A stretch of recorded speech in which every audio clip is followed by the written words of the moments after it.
Okay, this is a short paper I'd made for my grade 10 class.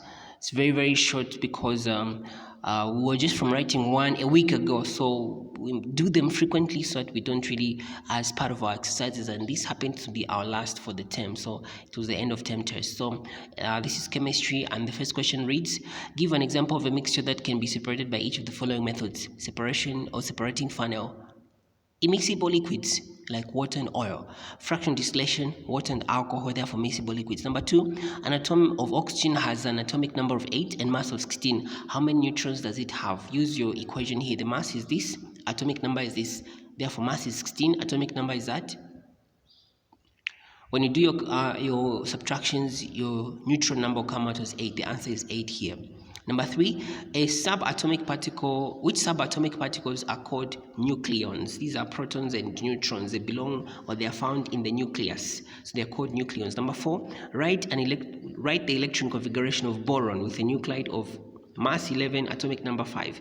This is the number of the number of electrons provided the boron is neutral. Maybe I should have said neutral boron. Okay, so this is the configuration 2, 3. What kind of ion is formed when an atom loses an electron? A cation. A cation is a positively charged ion. It may be a single or polyatomic ion. 6.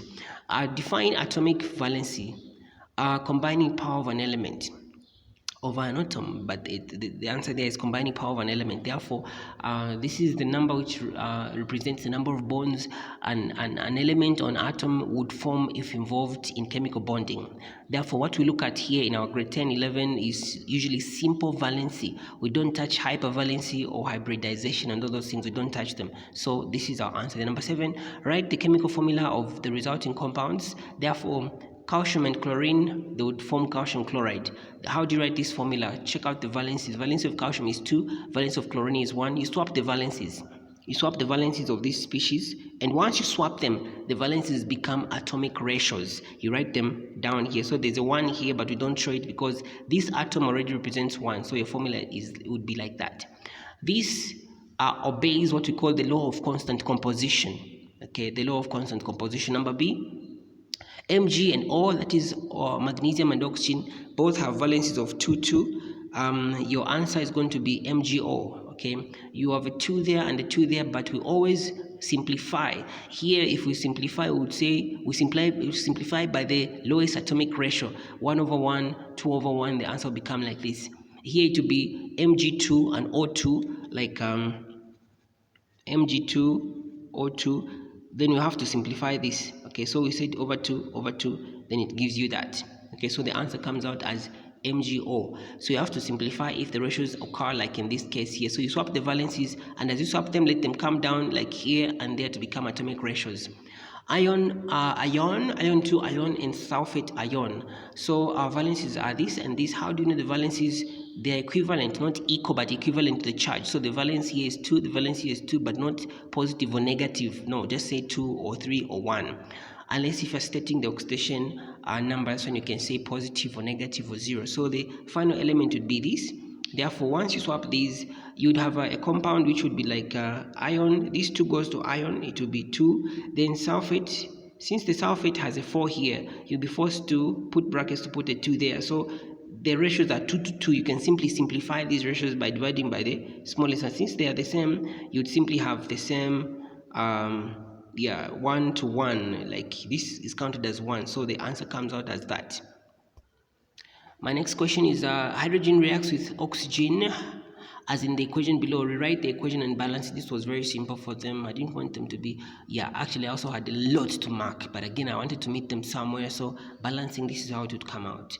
Just count the species. So you have hydrogen, write it as it exists as a molecular gas. Don't write the elemental hydrogen. All gases exist as molecules except for group 8 elements. So you write them as they exist in the air. Then your final answer, the way you'd form the formula, okay, hydrogen has a valency of 1, it goes to oxygen as a 1 here. Then oxygen has a valency of 2, it goes to hydrogen as a 2 there. So you write the formula as you would write them, the way we were just from solving this. Then you have it balanced. You balance in order to account for the atoms themselves. So list any two properties of each of the following types of bonding. Covalent do not conduct electricity, yes. Liquid ones are generally volatile, yes. Apart from the dense ones, but liquid ones are generally volatile. Number B, high melting point, which is ionic, that's very correct. Conduct electricity in aqueous and molten states. So for those which dissolve in water, they conduct electricity only when their species are free, because carriers of charge in electricity are either electrons or ions. But for ions, it's only possible when they are in molten or aqueous state. Therefore, that's when they can easily form a good electrolyte. So that marks the end of our class. Small paper. Bye bye for now. It was just a tip, but hey, I hope it helped you in one or another. Bye bye for now.